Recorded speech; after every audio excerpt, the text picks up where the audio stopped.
Hi, I'm Gordy Gundaker. Welcome to the Dirt Parlor podcast. Hi, I'm Don Martin. Welcome to the Dirt Parlor. And this thing is big. Welcome to this week's Dirt Parlor episode. I'm joined by my buddy and co-host, Gordy Gundaker. And first, before we get into this magical evening, I want to thank our partners. I want to start with Steve Martin at Nutrient Ag. I want to Jeff Hoker at Hoker Trucking, Checker Customs, Gordy's company, of course, Bodies by Skinny, an official Longhorn dealer out of Knoxville, and of course, our great friend Bo Popejoy at Hot Rod Septic and Popejoy Plumbing. And folks, this is a episode you might want to, when you sit down on this one, make sure you don't even need to take one drink. You might want to have a case because we're here with St. Louis's wonderful personality, Kenny Wallace, in house. It's a great night. Right off the bat, let's just start with that. So thanks for coming on, Kenny. Thank you. I'm happy to be here. Yeah, join us.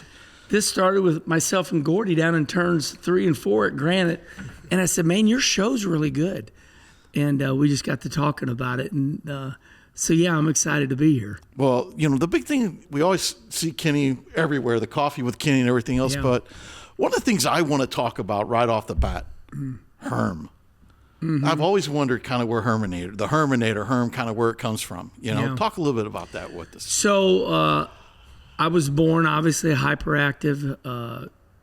As you can tell, I'm very off-centered. No. And I was always in trouble in grade school. Not bad trouble, just I seeked attention. I still seek attention. Look at me, you know. And so the teachers, you know, they all got together and they told my mom they need to send me to a therapist. So the therapist just said, you know, he's fighting, he needs it. You know, like they felt like that I was fighting for superiority over my brothers. And I could have told them if they'd asked me that, no. I just need attention, damn it. So you know, Darrell Waltrip agrees with me. He goes, right, Herman, me too, you know. Yeah, right. I think everybody in some weird way, they, you know, it's no different than the Dirt Parlor here. You know, we got 1.9 million views. You're seeking attention. I just seek it out in public. Look at me. So the teachers, I drove them nuts, and they put me on Ritalin. And so it got going to where we would go to the racetracks, right? And everybody knew I was off-centered and crazy. And there was a promoter at Lake Hill Speedway in Valley Park, Missouri. His name was Bob Mueller. I called him Bob Miller. Come to find out years ago, it's Mueller. Bob was a big German man. And he called me Herman the German because I was unruly. And they were horrible. You know how it goes, my dad won all the time. So I grew up, they hate us. We always grew up being hated. You know, like a Mike Harrison or whoever you hate, right? Yeah, everybody hates. So I've never had anybody like us. We've been hated our whole lives. The Wallaces have been hated because we win all the time. And I understood it. So I beat the hell out of them fans. You know, throw snow cones at them. I was like the kid running for the ice cream. You know, I had chocolate all over my face. I'll bust your ass. So that guy named me Herman the German. And Herman the German, if you Google it, it's a medieval warrior from like the, 1680s. And it's Herman the German and his wife Themselda. And actually there's really a Herman the German up in, I think around Wisconsin. And then it went from Herman the German to Herman. And then finally it was Dale Earnhardt Sr. When I made it to NASCAR, he called me the Herminator, and I said, yes. That is awesome. So I'm just crazy, you know. Yeah. I had no idea. Did you know anything about that? I did not know it. I mean, I just hear it all the time. I was like, what? Where did this come from? Nope. I just always grew up just calling him Herm. I didn't know anything, you know, any different. But obviously what's crazy is, see, Herm's known me since the day I was born. Yes. You know, so... Before you were born. Right, exactly. I did. All those things. You know, it's funny. I think one of my favorite stories is that, you know, Rusty, actually, I think Kenny told me this story, was that Rusty and my dad ran a tow truck together at one point in their day. So I mean, if you think of how far back that goes, this Holy was cow. long before they were ever racing. I mean, really, really racing. This was before Rusty was in, any of those things. So it shows how far, far back everything really goes here. But it's, Herm's always treated me, like one of his own. So. Yeah, I am very emotional with the Gundakers because before Gordy was even born, Kevin, his father, before Tammy even come along, Gordy would get in spats with, his grandpa, Gordon, the great Gordon Gundaker, the real estate mogul, his grandpa. They got in a little spat, and Kevin kind of maybe got kicked out. I don't know. If Kevin hears this, he'll straighten me out. But so he was looking for a place, and we put his dirt car, when he was becoming a legend, the great Kevin Gundaker, we put him in our race shop, which was a 2-car garage. Well, if you rolled around back, it kind of had a walkout basement. So Kevin was putting his car down there, and Kevin is extremely one of the greatest talents in racing there is today. That's why he's in the Hall of Fame. So Rusty, my brother Rusty Wallace and Kevin, they married their talents together, and they both were building race cars. Rusty was building leaf spring dirt cars, and Gordy's dad, Kevin, was building kind of like a copy of a Gigolo. And so I've known the Gundakers. So, I mean, when I look at Granite to this day, when I look at Tri-City Speedway, I mean, my God, that track defines me. Sure. I mean, it's all, we raced there before the Gundakers even owned it. So I'm 62, so we go way back. I'm telling you, my dad used to take me there every Friday night. Watching Johnny Pryor and everybody. Oh, what a great name. Jerry Sifford, all those guys in the 70 and watching. I still remember when you saw that Rayovac number 7 car come on the racetrack, it was business. OK Vacuum and janitorial supplies. Crazy. And those were the great. I mean, I was brought in, Norm Cox, the Corbins of the world, just like we were talking about. It just, it almost gives me chills because a lot of people will tell you we were very fortunate to be where we were at that time because a lot of people throughout the country knew about Tri-City Speedway on Friday nights. It's a big track, scary track. Yeah. And huge. Yeah. That's why they shortened it. That's the truth. I ran there one time when it was a Lucas Oil race. I won the Prelude to the Dream at Eldora, and there was a Lucas Oil race there. And I really didn't hardly know much about dirt, but I won that Prelude to the Dream, and I drove Patrick Shelter's car on the old Granite. Oh, I remember Patrick And I'm Shelter, like, holy crap. Even though my whole family raced there, that was my first time on the track in a super late model. That place got my attention. Oh, yeah. And then, it's funny is you leave that era and you get into the Mike Wallace number 6 Kern Althoff trucking car. And I don't know how many championships and Mike dominate. There was a lot of low car counts on Friday nights at Tri-City a little bit. And that wasn't because there wasn't cars in here. That's because Mike chased everybody away. They hated us then, too. Mike was tough, man. They hated People my dad. Forget about they how hated good Mike was. They get in fights with the seats at the IHOP there. Mike and my dad. Hey, the Seats family will fight anybody. Oh, dude. I got to tell this story real quick. It's a quick one. So I'm asphalt racing with Rusty. So we leave the dirt scene, and I go with Rusty. And we're at Springfield, Missouri, Ozark Empire Fairgrounds. Larry Phillips, Terry Phillips, all the big boys. I mean, that's racing capital up there. All of a sudden, my brother Mike Wallace and my dad Russ come through the pit gate, and they are black and blue. They've been beat up.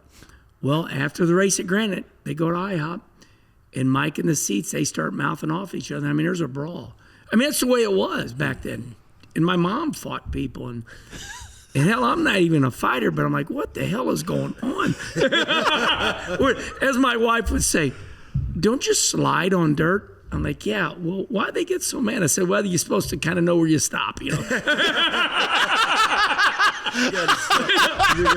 no kidding. Nah, man. I mean, that's what's great about the Wallace tradition and the Gundakers, of course. It is St. Louis. Yeah. It is St. Louis dirt racing when you think. And like I said before, the one we didn't even mention is like when I was a kid, I always got excited when you see Kenny Schrader coming at A&W root beer, late model. Dude, I mean, those just were great times. We were very fortunate, That was a great era of racing. And I want to talk to you a little bit about, now let's get in. We talked about Herm. 36. Yeah. How do we get to 36, Gordy? You know? I couldn't tell you. It's pretty simple. There's a couple reasons. You had a Cup car that was 36. Yeah, but it goes way back. Sorry, the Busch car was 36. Was that? Yeah. I can get in my phone and show you that when we. It's pretty simple. I don't want to make it real long, but when I was 3 months old, my mom and dad told me we lived at Bell Fountain Neighbors up by Chain of Rocks Bridge. When I was 3 months old, we moved to Rolla. There was a guy down in Rolla, Missouri called Lee Lutz. Lee was a great mechanic. My dad drove for him.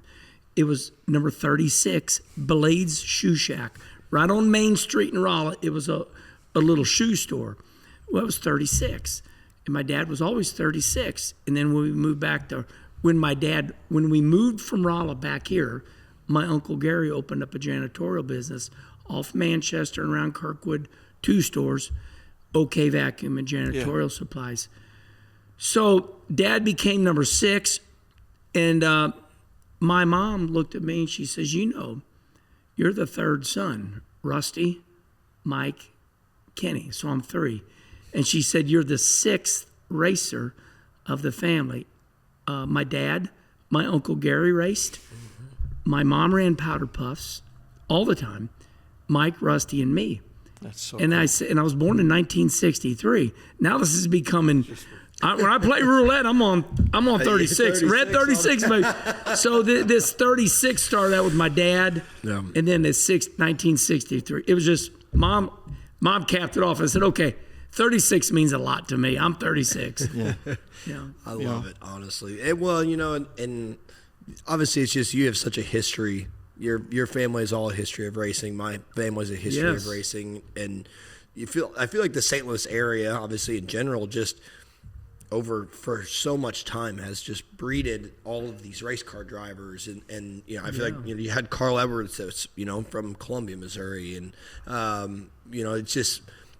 And I feel like you and Carl have known each other for a long time. I think that Missouri side of you always wanted him to kind of know him. Obviously, the Hoffmans were connected with him. I know Carl lived on their basement when he moved out to North Carolina. But it just feels like this, Missouri has really always ran a lot of talent out of here. I'm way older than you, so listen. St. Louis, Missouri, the Ozark region. I mean, we got that Mississippi River that runs down the middle, of St. Louis. But if you hang a left and you go out west, you got the greatest race car drivers of all time that all made it to NASCAR. Jamie McMurray, Daytona 500 winner, Brickyard 400 winner. Carl Edwards, one of the greatest of all time. Rusty Wallace, Kenny Schrader. Those 4 right there, most of them are Hall of Famers. Some of them aren't in the Hall of Fame. But they have won the most epic races in the history of America. I mean, Jamie Mack, Rusty, Schrader, Carl. I mean, come on. I mean, then you go to the lake, you got Dorsey Schrader, one of the greatest road racers. And the problem with Dorsey is it's not a problem. People go, Dorsey Schrader. I'm like, no, hold on. Dorsey Schrader. I mean, that guy was a complete badass, and he ran a bar or something down there. But there is epic. I mean, you go back to the Wenties, of course, all the Wenties. And I mean, there's great open wheel midget races here. This is the epicenter. And that's why the St. Louis Auto Racing fan club and that whole deal was so important. And it has died off now. Joyce Standards, Elan Waters, the McGinnity. Very sad that has all failed and fell because this is the epicenter of racing. And I'm the guy, well, let me tell you. And now it's just all gone. But, when you start rattling those names off, Eddie Dixon, Mike Hammerly, I mean, these guys didn't win a couple races. These guys were winning 400 features against Scott Bloomquist and Billy Moyer and, Tommy Helfrich. These guys were getting their ass kicked by our locals when they came to Granite. So it's sad for me to be so old and watch it. It's just petering out. It's just like almost dead. But Larry Phillips, the greatest of all time, Springfield, Missouri. It was funny. I was watching Fairbury the other night, Mars. And they're like, this is unbelievable. Shannon Babb's won 70. Oh, hold on. No, Shannon Babb, like 30, 40 races. the all-time record holder of Mars Features events, Terry Phillips at 97. It's like, yeah, I could have told you all that, but you're still talking. So, you know what I mean? It's like Brother Rusty says. It's sad to say, but you have to remind people because they remember what they went to. Springfield, Missouri to Granite is like the epicenter, and everybody's forgot it. But I just reminded y'all. So. I mean, I can go on too. I go way more. Yeah. You know, I want to talk a little bit about the modifieds. You know, you ever had, I mean, naturally, you've been so successful in the modifieds. Yeah. And last week, you know, Gordy was at Charlotte and stuff. I'd like to know your take on, you ever thought about, have you ever jumped in a big block? What do you like? Do you like the big block mod? The big block mod. What do you like? Yeah. What do you like them? I have ran them. Okay. I have raced them. I have all the respect for them. No, those are Northeastern fabricators. They're great heliarchs. You know, we just had Stuart Friesen on Kenny Conversation. I saw that. Yeah. Yeah, and I've raced them like 3 times. They're different because they got that long steering rod. For me, like the corner's up there, so now I need to start turning now. It's very slow reaction. Yeah. They got a lot of body roll, but man, their fans are big. Massive fan base because Stuart and I agreed on that, but Stuart's like, you know, Stuart's from Niagara Falls. Yeah, it's up there in New York. Right there in Niagara Falls. But they got such a great fan base. I mean, they're rabid. Like when we peel out of Volusia, they're lined up. Oh yeah. It's like just so many mods. Yep. They're excellent. I got a whole bunch of respect for those guys. I just know with the modified thing, and I always wondered, I said, man, Kenny Wallace would be really cool to see in a big block modified. A little bit, you know? You know, I'm really a dirt super late model guy. I mean, I won the Prelude of the Dream. I won Cleveland. Yep. And then it was like I started dirt racing at 44. I mean, I was 44 years old. And I'm spending like $5,000 a race. And I'm like, what in the hell? You know, I mean, I had when I won the Prelude, C.J. Rayburn said, Herman, you can have a dirt super late, man. I want you to have one. And then it was Petroff that gave me a motor. And then I was paying Schrader a lot of money per race to field it for me because I'm racing in NASCAR. Sure. And I had great success. And I said, here, CJ, you take the dirt super late model back. And, Petroff took the motor back. And all my buddies down south were doing these modifieds. And I said, hell, I'm just having fun. Mm-hmm. And then it got to be serious. And so I came out of the dirt super late model and started running the mods. And the mods have been a boatload of fun. They haven't broke me. They're my price range, and I enjoy racing them. What's your favorite track to run the mod in? It's funny. Gordy is a great baseball player, and Johnny Bench, the great catcher for the Cincinnati Reds. Big red I was machine. doing a speech up in Horseheads, New York, and somebody asked me that question. Ask me that again. I want to answer it the way Johnny would have. Your favorite racetrack? The next one. Okay. It's not like Andy. Because if you answer it any differently, they think you don't like certain tracks. Yeah, exactly. I get it, but there's got to be, sometimes there's got to be. Okay. Yeah, and here's why, because that's where I learned to race dirt. There you go. We built a dirt car. We went to Volusia. I couldn't believe that there was a place where you could run 7-8 nights in a row. Yeah. So Speed Weeks at Volusia. Yeah. I get emotional, man, about that place.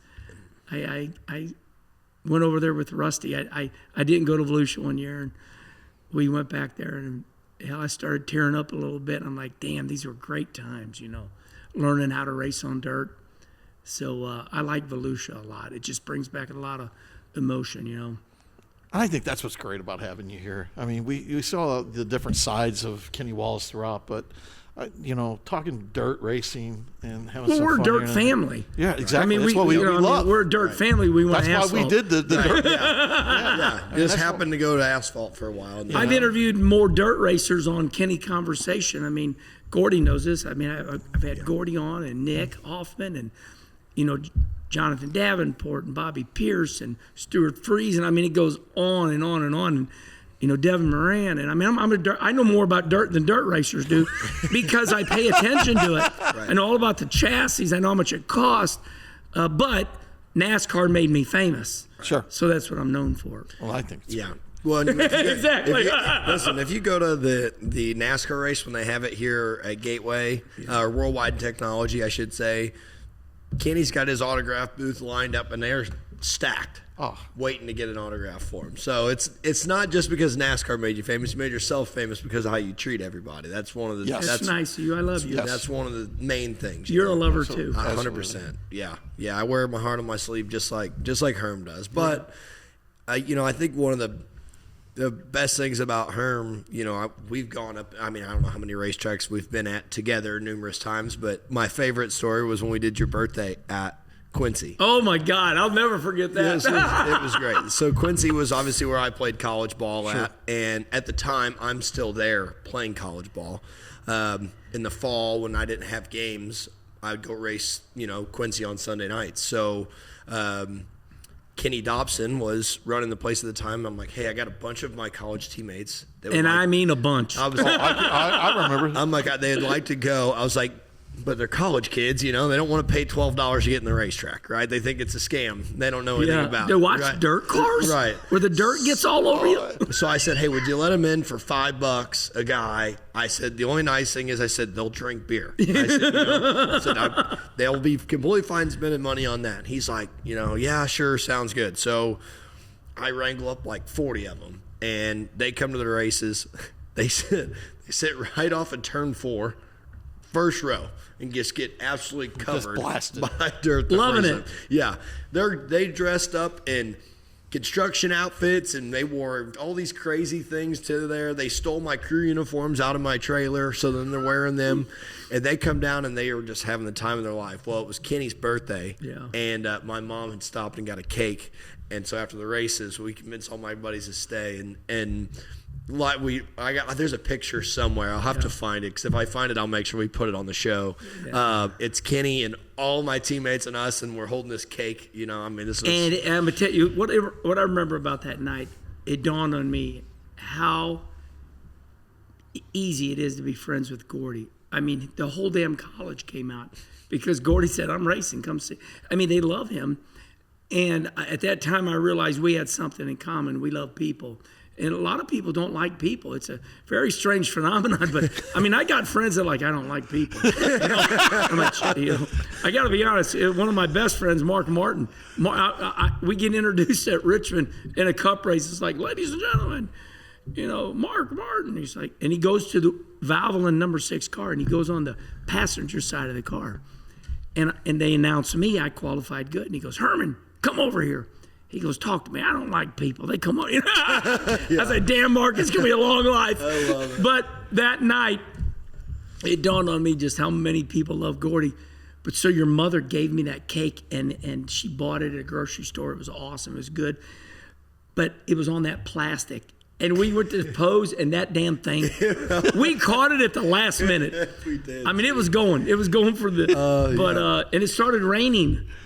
Yeah. Oh, yeah, it did too. Yeah. I'm telling you, it was so fun. And then even after that night, all my friends then, they loved racing. They thought it was like the greatest thing ever.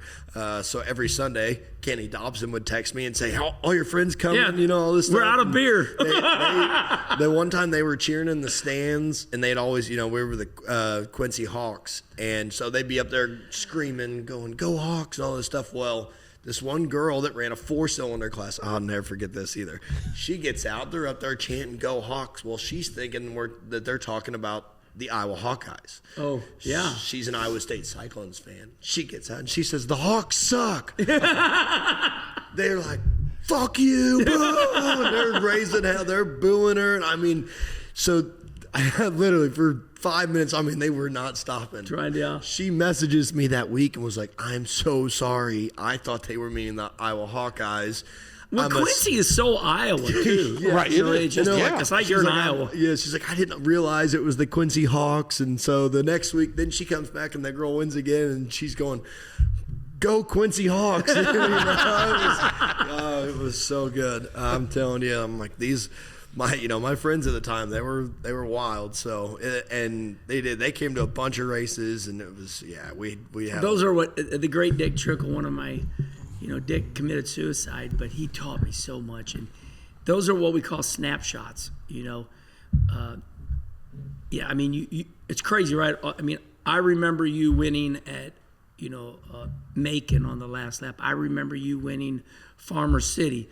But yet in your crazy brain, you remember that. Such a weird memory.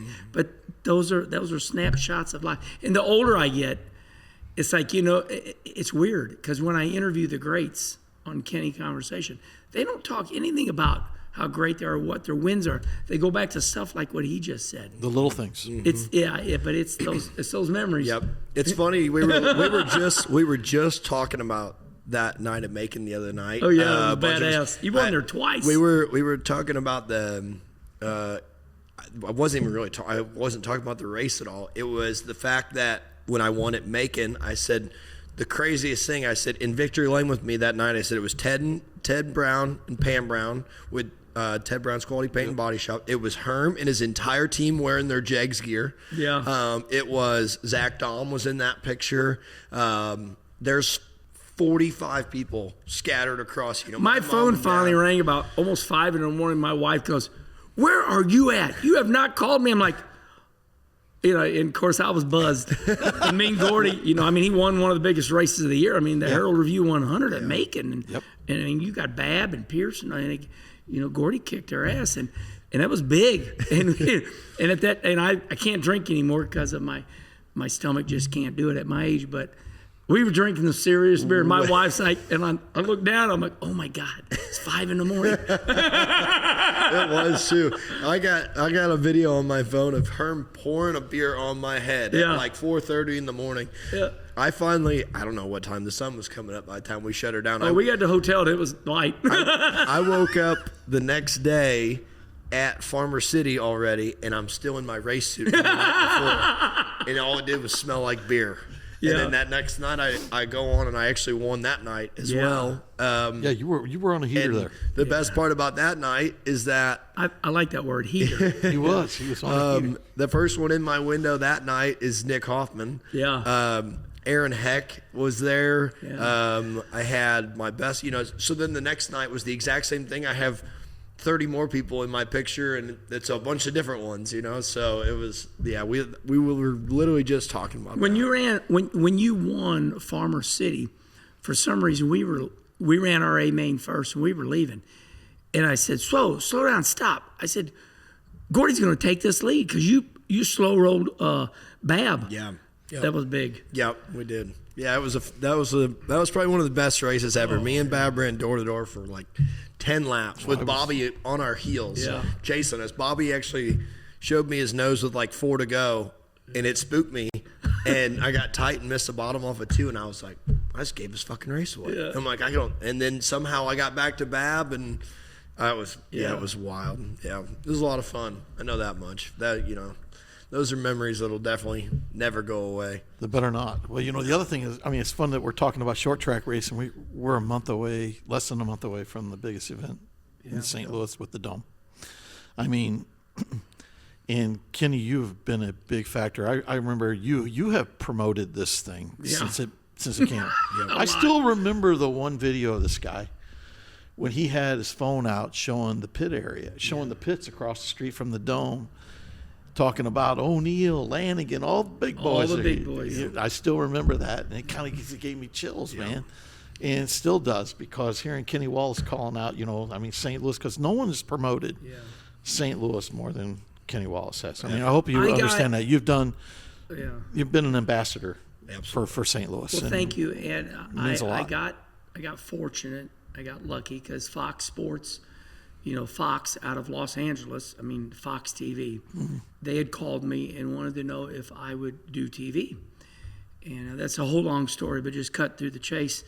I did it. So here I was on national TV every single weekend. And my brother Rusty say it's so funny. He goes, Herm, I know you drive that race car, but they can't see you in there.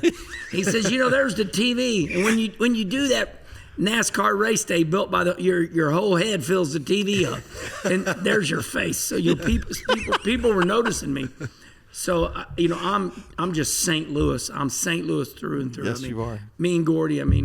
We bleed blue for the Blues, and then we we're St. Louis Cardinal fans through and through. I mean, it gets emotional for us. Sure, absolutely. I mean, so when I was on that show all the time, I could say whatever I wanted as long as it was respectful at the end of the show. Sure. We'd do NASCAR Victory Lane after the Cup races.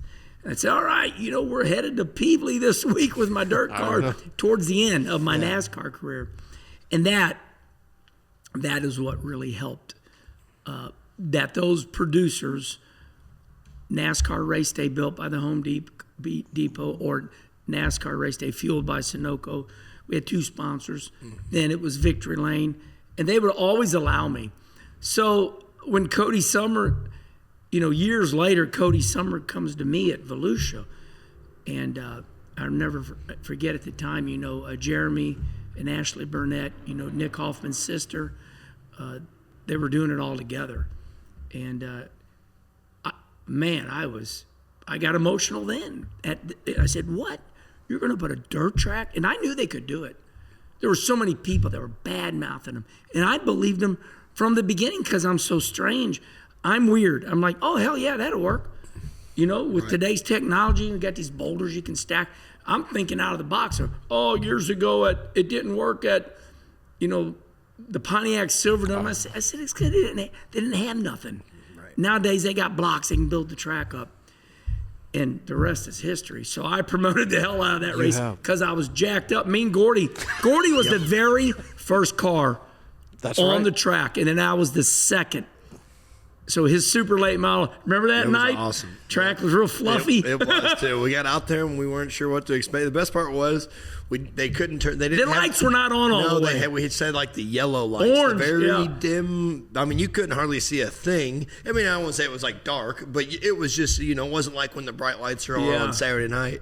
And we rolled out there and we walked the racetrack and look at everything. And it is a strange feeling. It was weird. It was eerie. Imagine. And then you fire the race cars up. We rolled them out there onto the racetrack to warm the motors up, actually. Yeah. And that first time we started them things and it echoed through there. I'll never forget it. Me neither. It was. I shit my pants. Now it's the greatest theatrical race in dirt race in history. There's nothing like it. Now even the good dirt racers want to go. Yep, they all do. Hold on, I thought you hated wrecking there. Yeah, but we got a car over here. We can. We got an old frame. Nick, Nick Hoffman's like one of our best friends, right? And he's perfect, everything's perfect, but he goes to the dome. Oh yeah, yep, absolutely. Yes. And I mean, he talks about, we actually, it's so funny. Like we were just, with him this past weekend in Charlotte, and it's like one thing he said too. He said, that's the one race I want to win, the dome, the Saturday night version of the dome. That's what he wants to win. He's got the little prelim trophies there at his house. I've got one. I got one for mods. Yep, 2018, I won prelim. Yep. And so those are hard to win, man. Yeah. But we all want the big one on Saturday. That's the whole thing. And it's become, such this prestigious race. I mean, I know for me, everywhere I go, the most question I would say I get asked is about the dome. Which I don't even know why people ask. They go, "Are you going to the dome this year?" I'm like, well, "I live 30 minutes from there. I can promise you I would never miss it. I'll be there forever. Even after I'm done racing, whenever that becomes, I'm still going to the dome." It is no doubt in my mind. It is now. Listen, you put Eldora and Knoxville over here. The dome is the greatest dirt race because they all go, and there's going to be I think this year they'll be pushing probably 25,000, 30,000. Like a real. Oh, it's crazy. Like it'll be like 25,000, 30,000 people. Yeah. Tickets are only available on the 400 level. I think it'll be more than that. I think it was more than that. I think it was close to that last year. And you bring up a good point. I think it's so believed now. Everybody has finally recognized the dome. Yep. Yeah. You go to the dome, and then you got the arch, you got the casinos, and everybody knows it's a little gangster downtown, so it kind of makes you a badass. Yep. Like, don't go north. Yeah. But. Right.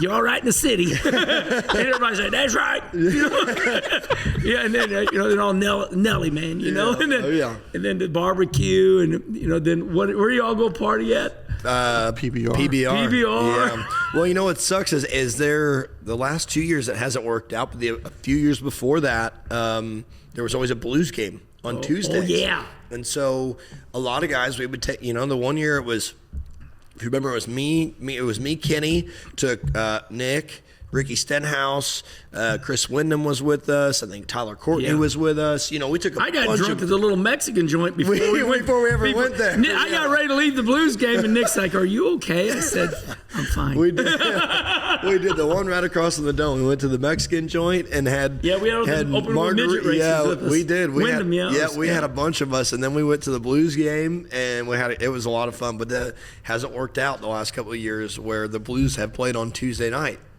so we haven't been able to go. Last year, me and Davenport stayed. We went to. They had the bull riding was in town, right? And so we went on Sunday last year. We had a sweet deal to that, and so we went over there and had. And there's no doubt in my mind with Christmas, like a couple of weeks. I mean, everybody sells the most money in souvenirs. Oh, no doubt about it. It's like people are just like shoveling money in their pocket because in Christmas, and then everybody puts so much effort into those souvenirs. Yes. I mean, the dirt super late model guys, that's the only way they make a living is off the souvenirs. You know, the fans are awesome. Yep. Gravel just asked me that this past weekend. We were standing up at Charlotte, and he said, doesn't everybody sell a bunch of merchandise up there? I said, yeah. I'm like, it's insane. I said, I think it's because you're there all day, but when you walk out of your seat, the only thing you can see are vendors. Yeah, you know, at Charlotte, you can around. sit in your seat all day.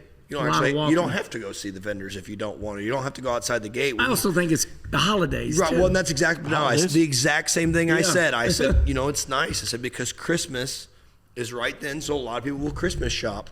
Well, I swear I just told them the exact same thing. So yeah, I'm like, it's awesome. You know, I mean, hell, it works great for us. You know, they just go in there and they buy bags of our shit, and they tow them home, and they come back the next day, and they might buy some more. So. I thought about this when we were thinking about like asking all the drivers at Summit the Dome in one word when we do our podcast there inside, and I thought about asking Davenport, and his answer would probably be merch. You know, that's the nickname for it. All the drivers. You know, I mean, it's been. But did you think it'd be?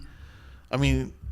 It's gotten so massive from where the first year, like you said, the critics, it won't last, it will never be. Well, you it's know. just the negative social media. You just hit it. The other day, you talked about that the other day, and I thought that was interesting. I don't know if you saw this little episode on the Coffee with Kenny. Everything you talked about was like how the people are so negative anymore. That was with Mark Martin. I asked Mark. Everything. Yeah. No, it won't work. Well, first of all, from the beginning, listen, I never, I mean, yes, I'm sure of myself, but I don't brag on myself. I may have a big mouth, but I knew from the beginning the Dome was going to make it.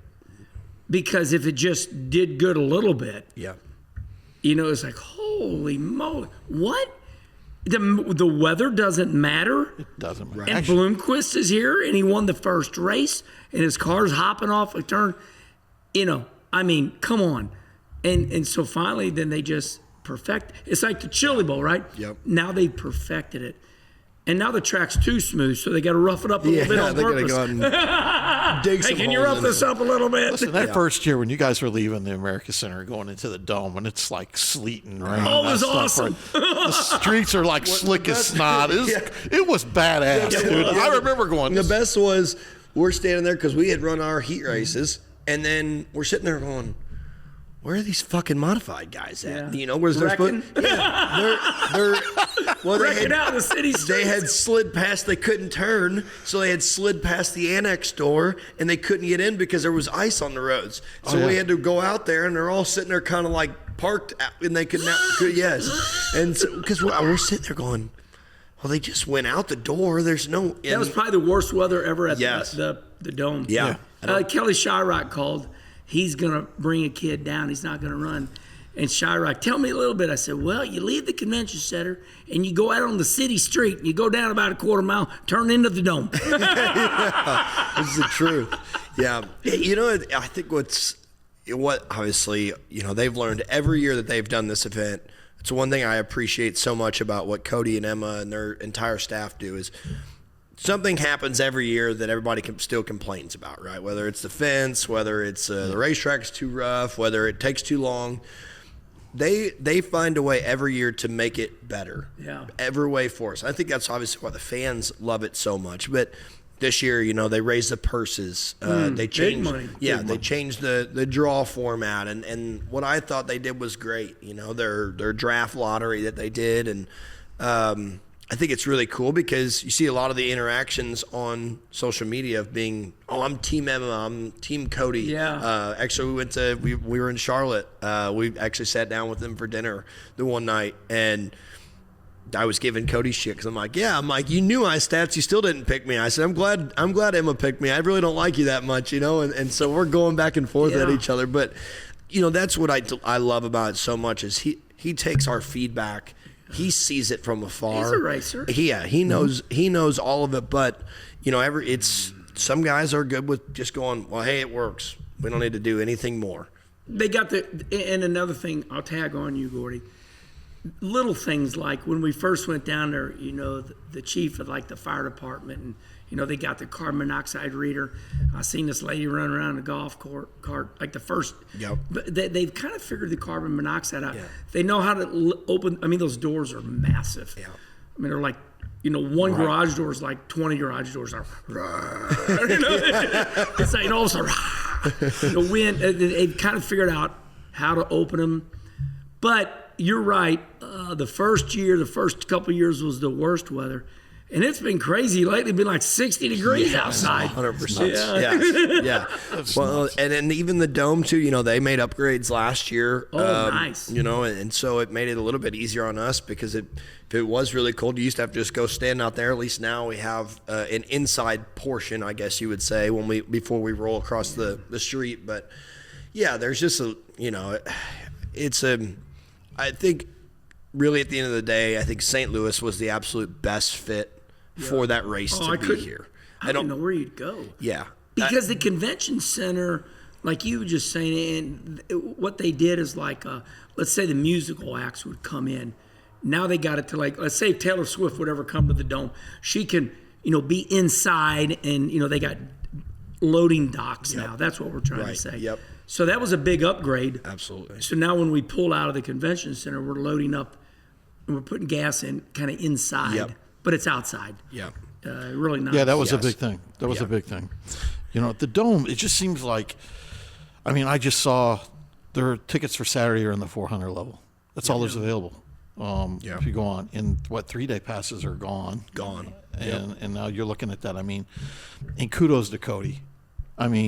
He took a shot at something, a big risk when he got involved, and it's worked out great for him. And I think naturally he's going to be on our show next week, and we're excited about having him because he's a hero to St. Louis. And I think it got solidified when. Like he had the real deal, Don O'Neill, in the grandstands there a couple of years ago. Oh, I'm coming back. Because all the here, like that I don't like air quotes, but the real dirt racers. Yeah. I ain't going there tearing my equipment up, and then all of a sudden you see B-Shep just sending that stuff. And then you see Bloomquist win there, and then Carpenter bringing all his friends, from Virginia, and I don't need no friends. I brought them. I'm telling you. It's like then it's like, okay, all the real dirt racers now they like the Dome because they getting it. They understand it. Yep. That car that you don't like anymore, bring it to the Dome. Yeah. I think my favorite one of really was if you go back to the first race. If you remember, Lanigan was a part of that first. Oh yeah. The very first night it was Bab, Lanigan. Yes, and they kept hitting the tires. Fager and Bloomer, right? Yes, now, what a race. If anybody knows Daryl Lanigan, Daryl is like always stern. Don't get many words out of him. You rarely ever would see him smile. I guess crew cut. Sergeant. Yes. And I just remember his interview after, and he is smiling ear to ear. He said they did a great job at this place, and I had as much fun as I've ever had. All these things, and that's what the Dome I think brings. I think he was driving for Boyer at the time. Yep, he was. Yep. And at that time there was no. You guys didn't have walls. No. And your guys' nose are so strong. They kept hitting those we tires. just move them in. We were all the way in on the concrete. Yeah, good stuff. You would race Saturday night 10 foot in on the concrete. You left front on concrete. Yep. Oh, that's great. All the time. Well, I mean, That's a great memory. the year that I won the prelim night, it was still you were it was still badass. like that. And one of my favorite videos of that thing is I caught these lap cars and there's like 3 wide. That somebody had half spun, and by the time I look up, I'm like, shit, I'm just going to have to go here. And I go piling off into 3. I mean, I'm 10 foot in the infield. I bang this guy's left side door. I gotta get up. Move him out of the way. And I'm hitting. I'm like, holy shit, you know? And obviously, they kind of changed that. And they've done a couple different things. I really think now. But the top's real now. Yes. The way they do it now is absolutely the best for the racing aspect, because it allows us to move up the racetrack, where before we just kept moving down the racetrack. We just kept moving the racetrack further and further in, and it wasn't as fun for everybody. You know, it just wasn't as good. They got it figured out. I still think one of the greatest moments was with Harrison coming out for the win. You know, the car was almost in the fence. Oh, yes. Oh, yeah. You know, that track was horrible. remember that? I mean, he was like almost on the yeah. his right rear was on the concrete. He came from mid-pack. It was crazy. And went through that thing like cornfield. Yeah. It's like, how the hell did he win this race? Mike's done some crazy shit like He's one that, of the though. I greatest mean, race you cars. look at some of the stuff that's happened at Fairbury with Mike Harrison. I mean, when you go to the PDC, I mean, people up there, even the people up there, they're like, damn, Harrison's here. Love the picture of him. He can't race no more because the whole ass end's out of the car. Literally. Yep. 100%. He's one of the greatest of all time. You know, that's another thing I want to talk about. When you're racing with some of these guys, everybody looks up to Kenny Wallace. You know, the racers look up to you. I mean, I know it's not that big of a deal to you, but how cool is it out there when you're racing with Mike Harrison and some of these guys and Michael Long and stuff? Who's some of the guys you really like racing with? I think of what Dale Earnhardt Sr. said to me. He said, Herman, there's thousands of great race car drivers all over America. They all can't make it to NASCAR. We can have 500 guys start NASCAR racing. There's 500 cars here tonight. You know, it's like, you know, I mean, the joke, and I mean this nice. It's like, how come so-and-so didn't make it to NASCAR? I'm like, are you kidding me? You know, somebody gets a girlfriend knocked up in high school, they can't get out of town. You know, I mean, Mike Harrison, Michael Long, Nick Hoffman. I mean, you know, I interviewed Jonathan Davenport. I mean, every one of those guys, they say, I wanted to be NASCAR. They all want to be NASCAR. But it's not, you know, me and Michael Rigsby get into this. You know, Michael's like, I just wish that they would recognize these dirt racers. I'm like, they do. They're great. But what are you going to do now? I mean, so what I'm saying is, when Dale Earnhardt Sr. said to me, there's thousands of great race car drivers all over America. When people talk crap to me and they go, oh, you're winning them little dirt races. I'm like, ask Schrader. I race Michael Long. Oh, they don't even know who the hell he is. Right. I race Mike Harrison. They don't even know who the hell he is. You can go 300 miles up the road and there's another Mike Harrison and a Michael Long over an IMCA in Iowa. You know, I race all over America, all over. And I'm telling you, there is more Mike Harrison. I think Mike Harrison was one of the greatest of all time. But there's a lot more of him. Yeah. And they're all in all these other divisions. Mm-hmm. And I show up and run those IMCA mods, and it's like, holy crap. I mean, I saw Ricky Thornton coming because I was out there in Yuma. Right. And I'm like, holy, who's that guy? Yeah. So they're all over. It's just that we're here, so we think this is our world. Yep. Earnhardt. There's thousands of great race car drivers all over America. So when I run my little old mod, I know these son of a bitches are good. That's why when I win at Healy, it's okay. Right. Because they're better than me. Yep. Yeah. Right? Well, 100%. 100%. Yeah, and really I would say that obviously you look at the guys that are kind of, you know, like if Rigsby is worried about, you know, them not worrying about us, the guys that are saving us, I guess now you look at Larson and Bell that have got there. Yeah. You look at how much those guys, you look at a guy like Ty Gibbs who is wanting to run sprint cars and midgets and all these things. What's that all about? I think it's because you look at Bell and Larson, it's making them better, racing all the time and those things. And I agree. You look at Rick Hendrick giving Corey Day a full-time ride in Xfinity. Next Corey year, did. yeah. Superstar. Yeah. Superstar. What he did the other night at Charlotte, coming. Oh, yeah. Kid qualified 30-something. Oh, yeah. Back of a heat race. Jumps in. He's the Next real thing you deal. know, you're watching it and you're going, lap 13, he's up to 6. Yeah. Oh, yeah. I mean, Yeah.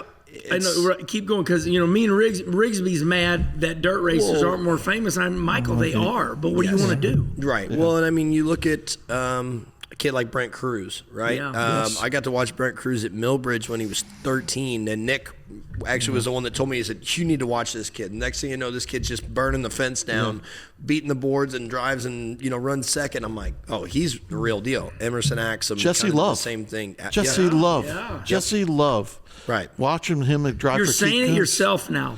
I You am. asked me about Yeah. Mike Harrison. They're all over. Right. Yeah, they're all, you just said, But now they're like everywhere. 5 years old. Hey, Who's the kid with the head bopping around out there? I'll tell you the one that impressed me the most this past weekend when we were at Charlotte, Beckham Malone. 13, right? 13 years old, running a super late model Insane. at Charlotte. And I can't even believe what I'm hearing. And so Made the A-main. he's from that area. I didn't even know where my wiener was.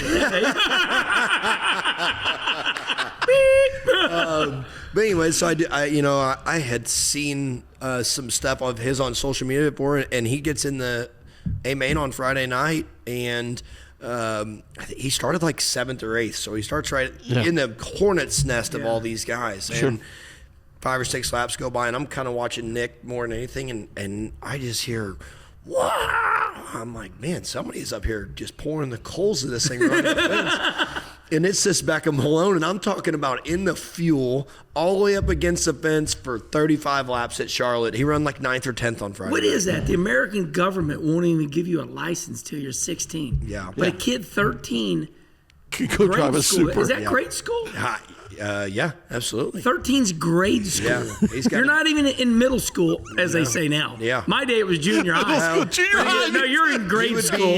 You can't drive a car, Yeah. but you can race here. Yeah. So it was impressive. But back to that point is like what we're talking about is there's so many great dirt guys who'll never get a shot at it because And that's how right. Thank you. Well, there's only so many seats. Well, right. That's my answer to Mike Harrison, Michael Long. They're great.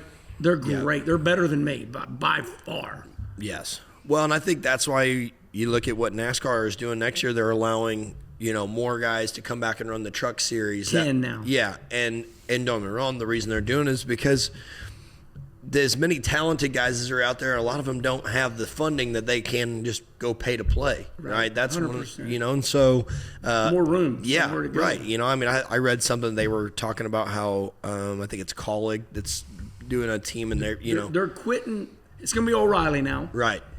So the Xfinity's now O'Reilly, but you're right. So Colleague is shutting down their Xfinity.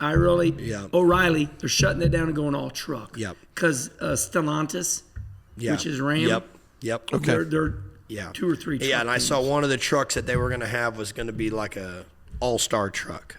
I don't know if this is makes true. sense. It was a deal that they were saying maybe possibly getting a guy like Tony Stewart to come back and race it. That's a great idea. So, but they're doing it because, don't get me wrong, these drivers, there's plenty of them out there that would race trucks, but when you got to bring a couple $1 million with you if you want to run it, well, you ain't going to find that. That he is speaking the truth. I've had Joey Logano on twice. Is twice a word? Yeah. Twice, yeah. Either way, twice, 2 I've times. had Joey twice. Logano on 2 times, and he won the dirt race at Bristol in a truck. And he said, Kenny, at that time, he goes, I won 2 championships, and he had to bring money to run the truck, and he wanted to get experience on dirt. Mm-hmm. That's when I knew that the tide has changed. Right. I mean, you mean you just don't want Joey Logano to drive your truck? Right. Well, we need money. It's like, but you own a truck team. Right. Where are you getting that money? Yeah. You know? Yeah. Well, it's funny. It's crazy that I'm talking about Joey. Joey was at the dirt track this past I weekend. saw He that. come out there. Did he shave his head?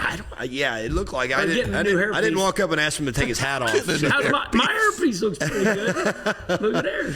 Yeah, but it's cool. Obviously a guy like Chase Briscoe was there, but you look at, I think like we were talking, why do more guys want to race dirt? I think, you realize how hard dirt racing is. Yeah. In general. Not to say asphalt racing is not tough, Yeah. but the talent that we're just constantly bringing out right now is insane. I agree with you 100%, Gordy, but I got to be honest. There's no more asphalt tracks. No. I mean, they're around, but you got to search them out. Right.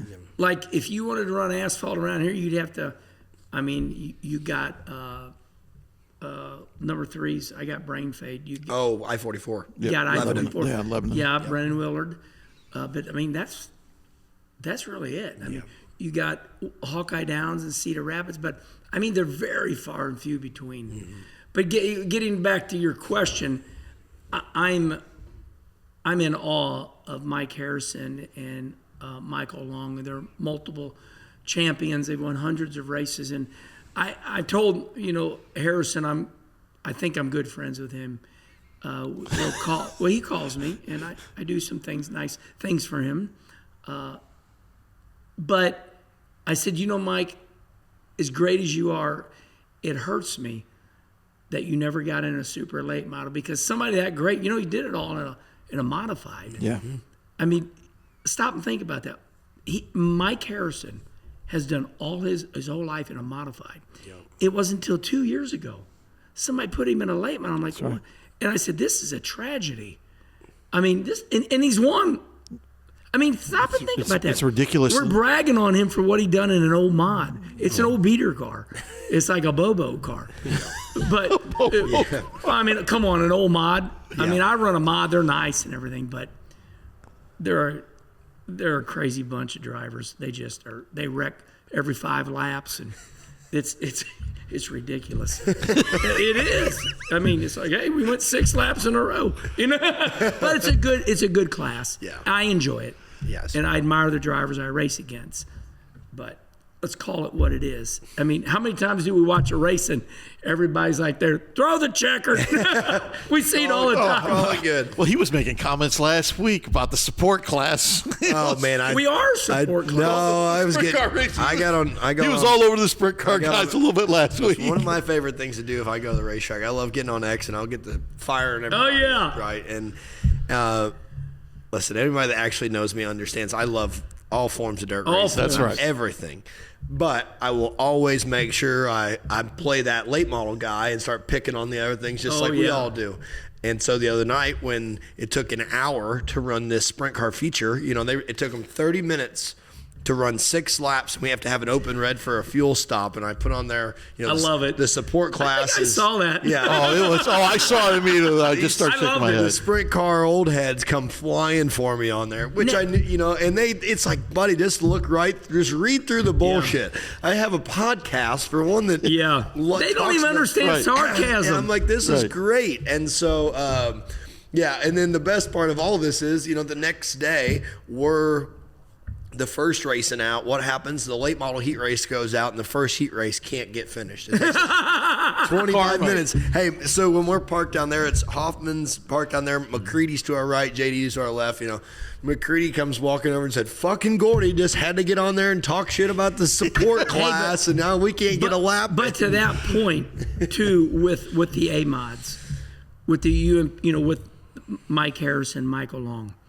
When you get to the A main, let's take Mod Mania. I know exactly where you're going. Here we are. We got get the Mod best of Mania. the best. When you put Harrison Long nicely, we're going green flag the whole way. What's crazy is some drivers in the A mods should really be sportsman drivers. They shouldn't even be B mod drivers. That's why I really think it's kind of a tragedy that Mike wasn't just super late model all the way, because his talent is through the charts. Well, and you think about 10 years ago, even when mod racing was really, really burning it up. It was great. The guy and Mike was still winning just as much. Dude, 30 races a year. Yeah. His numbers are ridiculous. You had Chad Kinder, Matt Mavert. You had the Mullins brothers. All names. You had guys everywhere you went. I can remember when the USMTS guys came up. They thought they were going to come to Mod Mania. I remember. and put it on them. Jeremy Payne, Terry Phillips, all these guys. And Jeremy Payne wanted to come up, and he was dead set. He didn't have to change the motor, didn't have to do anything. He didn't make a race first. Like, dude, it's black dirt. Yeah. We're at Granite. It was wide open. And Harrison always has his ass in, tore off. Yep. You know, you're going to. Yep. Yeah. And Jeremy, by the time actually the weekend was over, I think I want to say he made their Saturday night race, but, you know, they realized real quick how hard it was up here. You know what?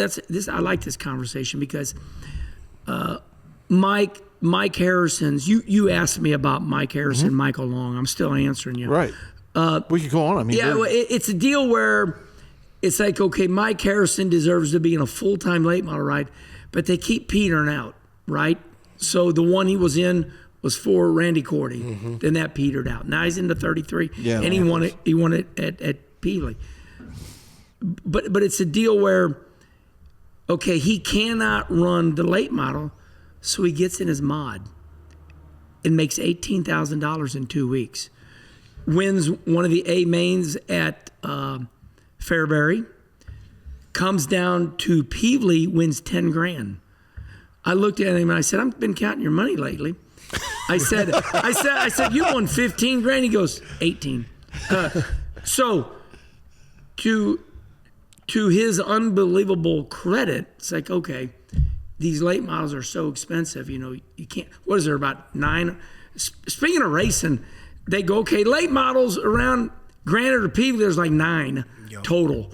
You know, you can't even run late models around here anymore because you get 9. Yeah. And then, you know, you might have a couple that'd be 11. But to Mike's credit, this year, the last couple of years, you know, he got cancer in the eye there, so he couldn't race. So, but when he did race, he went to all the big money shows and he won. Yeah. So, you know what I mean? Right. And you see talented. Michael Long doing that now. All these guys like little Charlie Metford and the Nicely, all those guys quit racing mods. They just keep their mod parked and they wait for like $5 grand to win. Right. Then they race. Yep. Absolutely. It's like their mom chewed their ass out. You're not running that modified until we're tired of spending money on this damn thing. It's Is it true? No, 100%. that is true. Well, and it all comes from the guys that do it at the top of the sports. No different than on the late model side. They, you know, guys, a lot of them now won't go unless they are racing for $10,000. You know, they'll go there for, you know, if it's a show me 100, obviously where maybe it doesn't pay 10 on Thursday and Friday, but it's big. Isn't that amazing? It was like yesterday that everybody's like, I'm not running my late model unless it's 10 to win. Yep. Now it's 12 or 15, right? Yeah. Oh yeah. No, it. You know, we had Jimmy Owens on last week here, and one of the things Jimmy said, he said, well, that's the problem with all you guys. He said, all you guys are so worried about money. I go to race because it's fun and I love it. You know, but he's right, and that's how, you know, we all grew up that way. But at some point, you also, now it is a business, and if you want to race all the, you know, I mean, there's so many races on the schedule a year that you can go run, but some guys cannot afford to go run every one of those races. I like what Fager's doing now. Jason Fager is staying his lane. He's running the Summer Nationals. He's running the Mars deal. You know, I don't know. You go to Eldora. I mean, Gordy, you know this more than anybody. You go to some of those tracks, it takes your motor out. You know, those guys are running around it. Burr, burr. You know, it's about all they get out of their motors. Right. You know, anybody I see, like, you know, Nick is our best friend in life. I mean, those two grew up together, but as great as Nick was and is, you know, he's got a sugar daddy. Yep. And if you ain't got a sugar daddy, you ain't going. But back to Jimmy Owens, you see Jimmy staying his lane now. Mm-hmm. He's racing for 20 grand to win around home. Yep. We talked about the Hunt the Front Series with him last week. You know, I mean, he won the championship, you know, and if I was Jimmy, I'm doing the same schedule why next go year. race Jonathan Davenport? So why? He's good. Yeah. Why instead of running for 50 grand, here is Larry Phillips. This is a funny story. Larry, how come you don't go up here and race with the big boys? He said, because I might not win. I go over here, I can win. You know, so what? You know, so. I know it, yeah. Well, and it's just the reality of the situation is some guys are in different points of their career where they go, okay, I need to go race over here locally so I can make some money. Right. Some guys are going, all right, I need to get better because I want to go race nationally. I got to go race these races. It's just, It's tough, and you're looking. There's not near as many car owners as there once were on the late model side, for sure. Sugar daddies. Yes. Right. And we talked about that. And the other thing is, it's big is like, the one thing that I love what Kyle and Brad are doing, they took that Chico facility and that micro deal that's out west, where a lot of the Macedos and those guys, Kofoids, where they've come up from.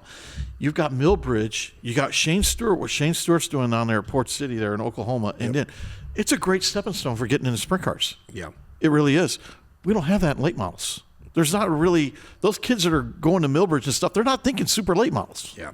They're thinking wings. Yeah. And now that the purses in wing racing is getting there, and it doesn't hurt when you got a Kyle Larson basically telling you, that how much he loves doing what he does, and it's great.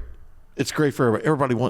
Kyle's really doing a great job of that those kids coming up through. Rico, perfect role model. Mm-hmm. Perfect role model. These guys are really doing it right. And I'm happy because it is. I do see sprint car racing, because we talked about it, Gordy. We thought sprint car racing a few years ago, 4 or 5 years ago, they were in trouble. Yeah. We felt like now they're the ones that are going up, and the late model deals kind of, and just like you talked about, weekly racing. Mark Richards said it best on our show. You have to have heroes. Yeah. And we don't have Friday night and Saturday heroes at our local racetracks now. Kenny conversation today, I just had William Scoggin on from Clarksville, and the city bought him out. Yep.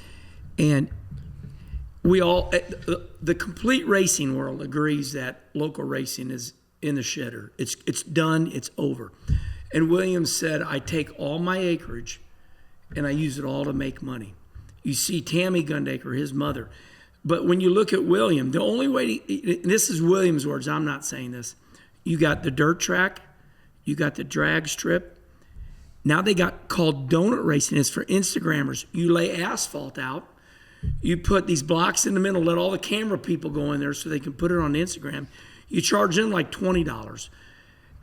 So you got the dirt track, you got drifting, you got donuts, which is guys going, and look at me.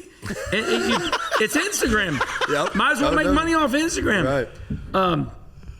Christmas lights. Yep. He's got 3 ATM machines because people come, they got no money. This one, I'm embarrassed to say this. Lesbian roller derby. He's got a barn there put up. It was like 10 things. And so William's an innovator. He's going to end up going around and helping people out and lease some tracks. But dirt cars going in circles, them days are over. You're going to see Tammy and Kevin, they're all jacked up on Sundrop. They got to do, the other stuff. Your dad said he made more money parking people for the circus than he did racing. I'm telling you, the circus is a big deal. We have out there. We just had a taco fest. We just had the girls running in the mud. Yep, that mud girl run. That's a huge. I mean, we had. I want to say we had almost 5,000 women out there for that deal throughout the day. I mean, but we got to do all this to run the dirt car. You look at every racetrack in general. I mean, even us this past week, we're at Charlotte. We're staring across the street at Charlotte Motor Speedway, and they've got a Christmas lights display that goes through the racetrack, and a Worldwide Technology Raceway does it. And that's just the reality of this day and age. William makes trophies for UMP. Yeah, and you have to. Don't get me wrong, but. Racing is not as profitable as being a promoter as it once was. It was a hell of a lot easier to have a racetrack and be profitable 30 years ago, 20 years ago.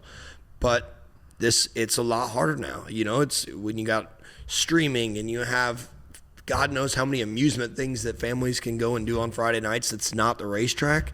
It's a hard game to win, and everybody's complaining about purses, and you got to pay more because the race. I'm like, how you can pay more? There's like 300 people in the grandstands. Yeah, exactly. I'm making fun of my own sport because it's so dark right now. It's comedy. It's like 100%. I mean, Josh Carroll just had this, November 7th and 8th deal. We had 145, 150 cars. Oh, it's crazy. Like, there wasn't. I mean, it's like there was nobody there. Right. It's like, and I'm adding the money for him to pit passes, and I'm like, I still don't get it. But thank God it gives us a place to race. I don't know how these promoters do it. I wouldn't own a dirt track in a million years. Thank God for Kevin and Tammy. They are the lifeblood of the St. Louis area. And now Josh Carroll. Those two families, the Gundakers and Josh Carroll, without them, we'd be dead. There'd be no racing here. It'd be gone. Yeah.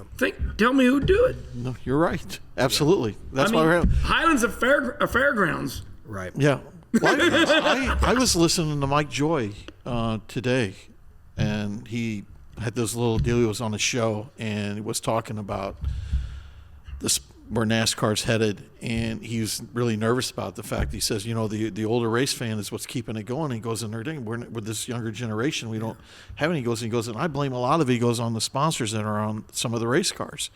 And he was talking. He says, I used to remember going into Bristol, and you would go to a food line. And he goes, in the shopping carts, you were running over every standee of every driver. And he goes, now we don't even know who these guys are. Some of these young generation kids don't even know who these drivers are. To that point, I think racing is lesser. Yeah. That's my response to you. Yeah. I think in totality, yes, dirt racing's still big time. Don't get me wrong. Right. I mean, JD. But racing in general. Racing in totality absolutely. is not. Too many outside interests. Yeah. Other things. Yeah. I mean, we live. We love it. Yeah, we dirt still love racing, it. dirt Yes. racing. Yeah. But it's still, when you get away from us, nuts, we're crazy, right? Well, and you think of it, you look at it now too. The difference is, right, when you look back 20 years ago when NASCAR was booming, right? To the moon. You knew. If you're a driver, you knew who he was and you knew who his sponsor was. And his about him. And his sponsor was one sponsor. It wasn't 100 sponsors, Right. and we didn't have to see 97 different Racing schemes uniforms. every year and all this. I mean, am I wrong? But Dale Earnhardt didn't run 47 different paint schemes. That tells you you're. I mean, You that's know what how I hard mean? it is. You're 100%. Yeah, right. Yes. and it's nothing against. I understand they have to have enough money to go up and down the road, but you looked for the longest time. You knew that Kyle Busch was a Skittles car, right? That was a huge deal, or the M&M's car, right? That was it. And Now you don't even know who it is. No, he couldn't even tell you. I mean, I could think of back in the day when I grew up watching it. I could still tell you a lot of their I sponsors. think the Well, we had the Battle of the Beers, man. You had Right. like Rusty, and you had, you had all this going on. The Battle of the Beers. It was the Battle of the Beers was like NHRA, NASCAR. It was Kenny everything, Bernstein. right? Yep. Yeah, I mean, it was. Absolutely. You think Larry about Dixon, it. Don- Yeah. You just said it. I think the last NASCAR driver with a sponsor that was pretty much wasn't full time, but the one that was Denny Hamlin with FedEx. Yep, absolutely. And it wasn't even every race, but it was like that was the one. Yep, that was big. Yep. And now it's just you don't even know. Yep. You got to Yeah. what's that purple and white car now? Oh, that's Denny Hamlin with some tire store. Right. 100%. Yeah. Well, that's what Tony talks about a lot. The fact he says, man, thank God in my heyday, he goes, I wasn't very smart, when I was racing. Thank God I had Home Depot for as long as I had it for as good. He goes, because now he goes, some of these guys got 25 to 30 racing uniforms. Yeah, you couldn't. I don't know. How How they they, do it. how they know who's who. And when hopping back to dirt, I'm looking like Jeff Hoker, Petrov. Oh, These are the lifeblood. icons. Oh yeah. I mean, without those guys, where would Shannon Babb be? Yeah. Where would Babb be without Petrov? Yeah. I mean, I talked to your people. A Durham Ford motor, not 58,000, like 6.0. Yeah. It's like, and you're buying them? You buy a $60,000 dirt super late model motor, and you win the biggest race of the year, pays $50,000, and you still ain't paid for the motor. It's a block like this big, and you still ain't paid for it. And you won Eldora, the biggest race of the year. Oh, yeah. It's like, so. Right. Look at Gordy shaking his head. That's the truth. Well, you dumb it down. I'm creating comedy. I know you know that. Right. But you look at like a Hoker or a Petrov. Those guys are the ones that buy the motors. Yeah. Oh yeah. Mm-hmm. It's insane. It's NASCAR's in fine shape. Yep. Dirt racing. Yep. So I interviewed Moran, and I'm like, man, oh man, you won $225,000, and you're washing your car on this Monday morning. He says, Herman, I got 6 Durham motors. That 200 and a quarter, it's already gone. Yep. And I went, you got 6? $300,000 worth of motors in rotation. Yeah, and they ain't cheap when you get them rebuilt either. Well, how much is it? Between 12 to 18,000. We were rebuilding.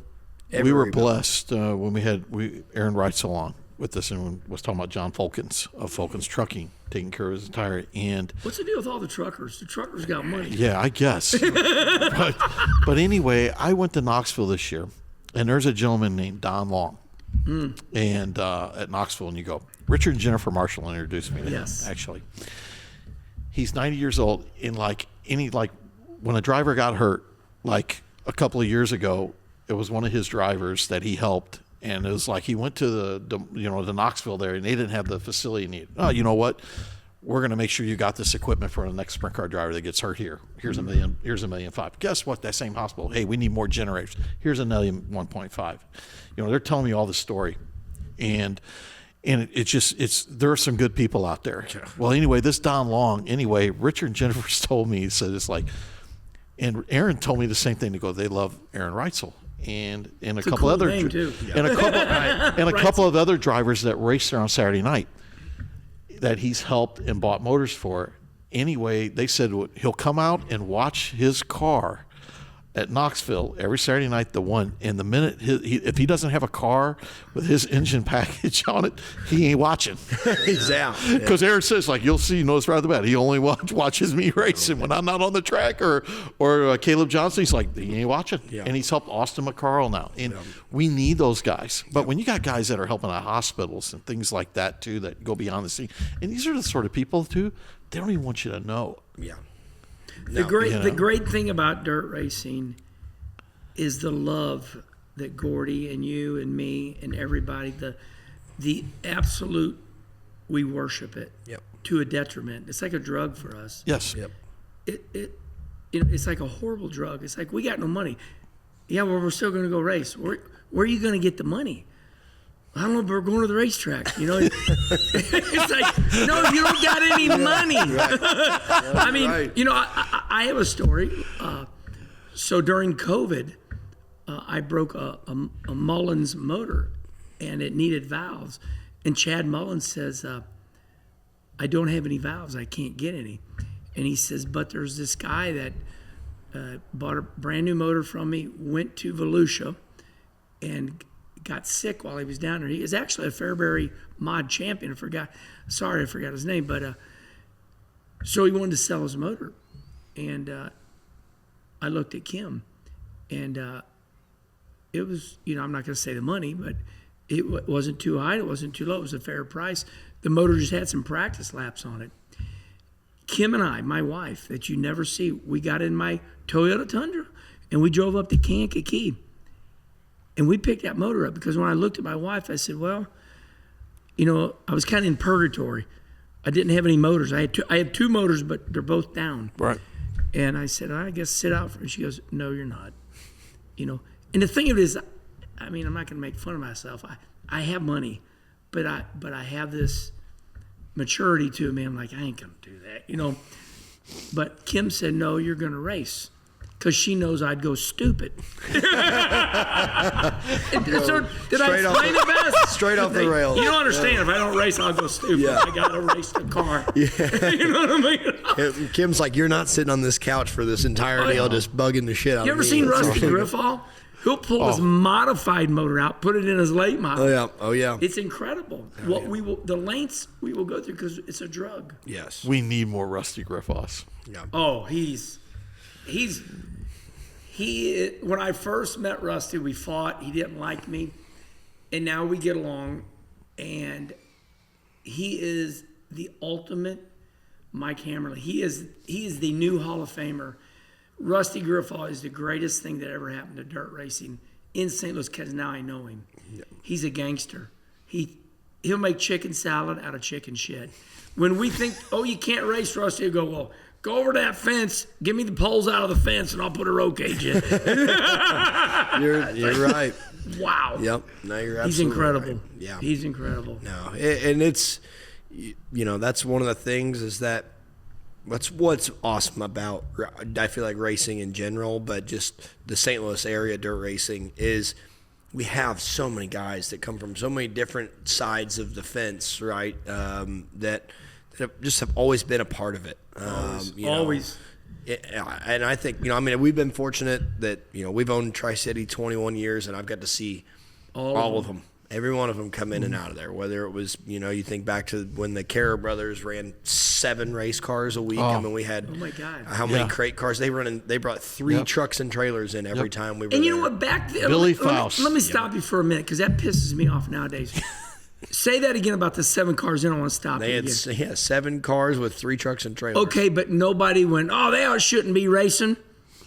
How dare them bring in 7 race cars? Yeah. But nowadays, if your hauler's too big, the fans trash you. Yeah. It's like, what do you want? I don't get it. You all know this shit costs money. his hauler's too big. That should be illegal. I'm like, when you go run USMTS or dirt super late model racing, they don't talk about money because everybody's got money. Mm-hmm. It's only this local shit. Yep. Whereas somebody's got, you know what I mean? That's what I like about then. Back in those days, nobody talked about money because everybody was just racing. Yep. Nowadays, with this social media, everybody got to run that mouth. I run my mouth, but I'm nice. Those people talk so much shit about people. It should be illegal. Yeah. But that's nice. That man could race 7 cars by trashing. They did too. They did all the time. They had crate cars and modifieds and hell yeah, everything. They did. We had a lot of stuff. If you remember last week, we were talking about the fact that I was pretty upset the way I thought Spencer Basin was being mistreated now, didn't I? Yeah. Spencer Basin kicked some ass last week at Charlotte. Yeah. It should have been known. Cool name too. Yeah. I was so happy for him. It was, yeah. And I know you know him a little bit too. Yeah. So it was cool. I was pumped. I was jacked. I almost wanted to say something like, all you haters out there, It was cool to watch because I know, like Saturday night, Ricky Stenhouse he didn't. Yeah, and that's your buddy. So I think he didn't come till Saturday night, but it was cool. We were all up in Lauren Albano's NOS suite on Saturday night. And one of the things, you go up in there and there's, it's just a lot of, it's all dirt racers, everything. But it was cool to watch Spencer, he ended up 4th on Saturday night, but for Ricky and them to bring him in, we've heard, why would you hire Spencer and why would you do this and blah, blah, blah. And I didn't even know that Spencer was actually running another car for him at Charlotte. But he went up there every night, ran really good. They're going to go to BAPS this weekend. But it was, it was impressive because it was one of those things that he could very easily, if you're a racer, you could easily succumb to listen to the people on social media and go, well, maybe I do fucking suck. I wouldn't want to be young. No. I mean, we're older guys. We're thick-skinned now. We just tell everybody, go fuck off. Yeah, that's true. Really? That's right. Hey, the Kyle Petty charity ride is going to, in May of next 2026, we're going to stop at the Chili Bowl. And while you're talking, you're giving that Christensen who used to sponsor Christian Trucking. Yeah, John Krishner. Yeah, Andy Hillenberg. Yeah, say his name better. John Krishner. Trucking. Yeah. He's on the Kyle Petty charity ride all the time. That's pretty cool. Well, I mean, didn't he sponsor Sammy? Andy Hillenberg. He took care of Andy Hillenberg though. Yeah. For a long time. There's another one. When Andy Hillenberg was one of the first ones that got a Great Dane chassis rig when they got it. I don't know if people realize that. Because even Sammy Swindell was like jealous, going, "You realize what you got there? He's really knowledgeable." Oh yeah. And I always remember that because that was a big thing when Andy even said, because Krishner being in trucking, when that thing come in, because Andy's like, "What you see, but just see what I got," Because even Steve Kinzer and him were like really close. Steve's up in there going, "Damn!" And even I always remember when Sammy Swindell's like, "They just don't do those." That's all those trucking companies. Oh yeah. Just think about Spencer Basin getting an opportunity. And, we're just so happy Jennifer for him. and Richard Marshall, my God. Great the people. Millions of dollars that Jennifer and Richard have spent. Jesus. I got a great story. We were talking about how Gordy's, and Richard and Jennifer, I'll have to send them the plug on this because they watch the show too and they love us. And but when you were talking about your Quincy guys getting blasted in turn 1, and I don't know if you know this story. So Richard and Jennifer and I just said, Jennifer, you and Richard, how did you meet each other? Well, Jennifer is an athletic trainer, Okay, which you can tell by looking at her. She, so Richard, of course, was always crazy about her. And finally she said, after enough no's going on a date, she finally said, okay, I'm willing to go. So what does Richard do? Takes her to a World of Outlaws show at Dover. That's great. So the funniest thing is that Richard's telling me this story. He says, I pick her up, take her to a dirt track. She's got white pants on. Oh, yeah. White jeans. He said, so I'm thinking, this is either going to be good or it's going to be bad. Right. But she says, so she gets out, we leave that race, and I mean, those white pants are black. Yep. And she says, are we coming back tomorrow night? Yeah, that's a keeper. And he said, that's when I realized, he says, what I had. She's a badass. I love her immensely. We are like-minded, and, there's a lot more to say about them. They've sponsored me for years, and Jennifer and Richard are like family to me. They've been through a lot. He fell off that truck at Eldora, broke his neck. He's been in a lot of pain. I love them, and they are, now we're talking, right? I mean, we could, speaking of dirt racing, I mean, that's where this is going. It's like, without these people, Hoker, Petrov, Jennifer and Richard, Christensen, I mean, it could just. Christian, yeah. I mean, Lance Landers. Yep. Yes. Absolutely. I mean, who's the guy that owns Deb Moran's car? Yeah. Who's the guy that owns Nick's car? Yeah, Roger I mean, Sellers. nobody owns their Sellers shit. and Torek, right. Who owns their stuff anymore? Roger Sellers owns Devon stuff, but also owns and operates Smoky Mountain Speedway. What's McCready's owner now? That's Boom Briggs. What's he do for a living? They got a trucking business. Okay, there you go, everybody. I think he set me up there. You go. He was waiting for that. Okay, Martin, say trucking. I mean, if you sit at a round table, you dumb it down really quick. All right, none of us racers got any money. Anybody know any trucking companies? Yeah. You're right, though. I mean, at the end of the day, I mean, you look at a lot of the. What dirt racer, tell me, and I'm really interested, I'm serious.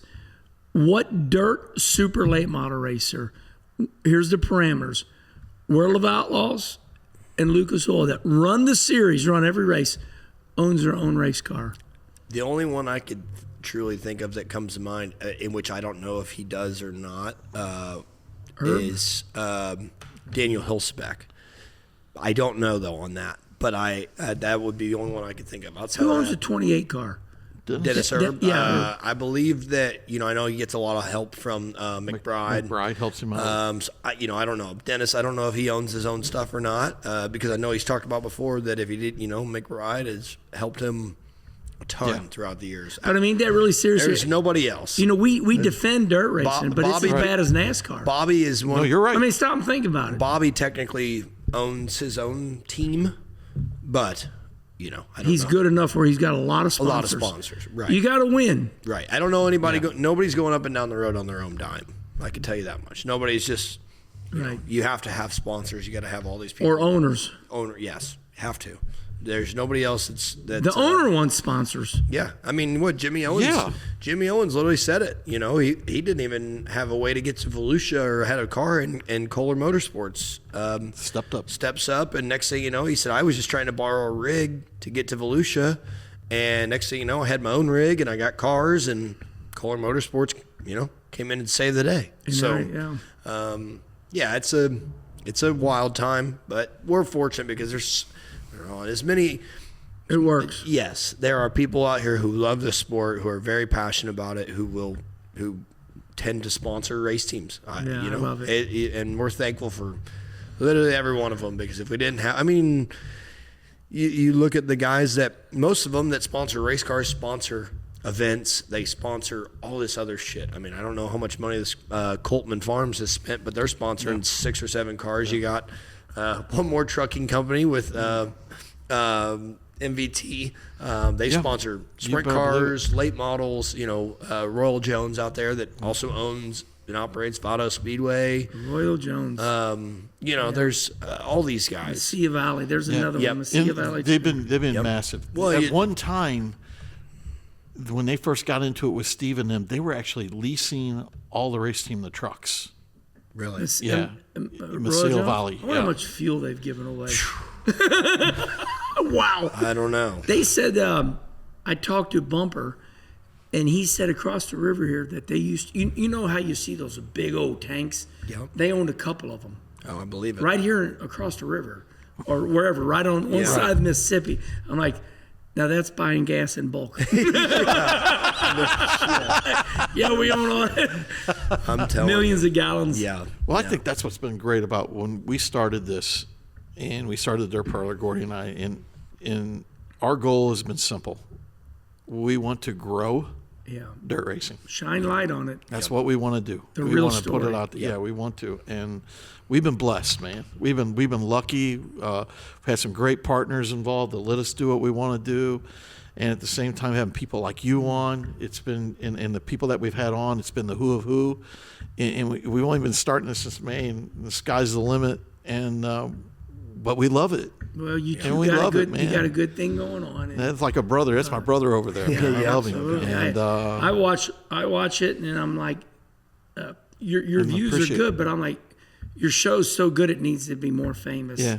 Well, thank you. And that's just the biggest compliment I can give you guys. Yeah. Appreciate that, Herm. Well, we appreciate it. Yeah. We can't thank It's got you to be again. worldly. Yeah. We're gonna try. You're doing trying. it. We're working. Well, it was cool. I'm glad that as our first in studio guest, it was you. absolutely. Oh, hell There's only one that could I be. will say, I thought I was going to Quincy. He gave me the address, and I'm thinking I'm going to St. Charles or something. And I'm like, I kept coming up, and I'm like, oh my God, I'm going over 60. I'm going over 70. Oh, here it is. But I had a good time. Yeah. And the other thing before we leave, we got to talk about one thing before we leave. Okay, because we're all, besides racing nuts, we're sports nuts. Yeah. You know, and what do the Blues need to do? Kenny, what do we got to do to get this? What do we got to do to get this Get train their back? heads out of their ass. The worst thing about it, listen, I'm a sportster. He's more of a, I think we're kind of tied. I played Corey League. He went further than Corey me. League, we're going all the way back. Well, I mean, what it is, you go back to our childhoods, we're sportsters. They're actually playing right now. I would say the problem with sports is your team performs good when you don't think they will. I remember when the Cardinals were dominating, you had guys like Spezio and Eckstein. It's like they were little guys. They were our size. Yep. And they were just, stealing bases and getting base hits. When you look at the Blues, it's like we missed going into the playoffs last year by a half a second. We lost the game 2 nights ago by a half a second. Yep. It was like, what's going on with the Blues? 1 second ago, the other team scores and they win the shootout or overtime. Yeah. I think we got spoiled a little bit last year. The way we should have went on to the next round. Yep. And we The didn't. So year we had we high won- expectations. The year we won the Stanley Cup, Yeah. the year we won it, Right. we had a losing record We halfway weren't- through the year. That We were was not closer, one of the like, teams. we were dead last. I was at the That game. was not one of the teams that we thought were going Yeah, to do yeah. it. That's what's crazy about St. Louis because you Yeah. think back to the year. I want to say it was 2011 when the Cardinals won the World Series. I could be wrong. Maybe, Yeah, you're right. maybe No, it's you're a right. different year. But one of the years we won out in September. We were like 9 games back going into August and September. We won the 1-game playoff against Atlanta. Yes, I was that's at the right. game. Yes. I was in Atlanta. So it's they like- hated me. Yeah, and I had all my so- St. Louis gear on. It's like we don't ever actually validate up to the expectation because I remember at the beginning of this year it was like the Blues are a real Stanley Cup Oh, contender, and yeah. now here Me we too. are. We can't even fucking make a pass. Yeah. So brutal. I don't know. I And think then you hear, like the Kyrus situation and everything else, and you're like, and I'm a big Armstrong guy understand that right off the bat, because the one thing I love of what the Blues are doing is the fact that we have all of our draft choices. Yeah. All of them. We're probably one of the youngest teams probably in the league, and we have so many number ones that are coming up through, which Yeah. we're very blessed that he has never given away the farm Yeah. to get a superstar that never really kind of panned. We're in a good situation. Very seldom do you see anything like the Dodgers. I'm old enough to I remember the Dallas Cowboys. We had, they had 2 running backs who were just the greatest. You're my age, but they ran into each other. When you Dorsett and that group. yeah, but my point is I still believe. The Dodgers. They really have done a good job, even though they got the money to do it. You just You got some freaks like Otani or whatever. I mean, hey, he's going to pitch this game. It was like, what? You know what I mean? Right. That you don't see that come along. No, you hit 2 home runs over 400 foot and strike out 10. I can't believe Oshie's doing TV now. I saw that. What the hell? I mean, time is flying. Yeah, I know. It is crazy. It's great, though. I just wanted to throw that out there a little bit. Well, we appreciate you, Herman. Thank you for coming on the show. I love you, Gordy. I love you. If I do anything for you, I drove all the way out here. I know for it. you. I know. when I called and asked him, I did. I called and asked him. Oh, yeah, I got it. No. He said, "Whatever you want me to do, I love you. I'll do whatever I can for you." Right, Gundakers. Yep. So. Yep. Well, we appreciate you, Herman. Thank you for coming on. Yeah, man. Great stories, Good man. meeting you. Great stories, Yeah. man, tonight. Great stories. Right, as Rusty would say, edit all that shit up, make us look good. Oh, no, you kidding me? Right. That's right. There's no editing. After we had Burkhofer on all the... Turkey. Yeah, man, what a legend. Yep. So, well, awesome. We appreciate it. And thank you to all of our great partners. And make sure you like and subscribe on YouTube. See you guys later. Thank you.